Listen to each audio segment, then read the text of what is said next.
Hey, all you cool cats and kittens, here's your quick setup for today.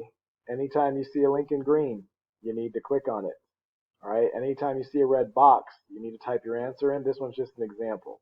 But if you scroll down, you'll see the directions are in yellow. There's a green link you need to click. Anytime I see red here, I need to type a thorough response. Okay, if you type a response that doesn't make sense, I'm not going to give you full credit. So ask me a question, but it should be just follow the link and you can read it and answer the questions yourselves. All right, so there's a question in white with a red background. All this in purple, I just read it. I don't have to do anything besides read it. I open these green links, but this in red, I have to answer thoroughly. Okay, if you just hit submit, I'm not going to give you guys full credit. All right, or credit at all. Make sure you're typing thorough answers that make sense. Ask me questions if you need to. Otherwise, hit submit, and if you want, you can move on to module number 3, which is they're both due Friday. Okay, have a great day, guys.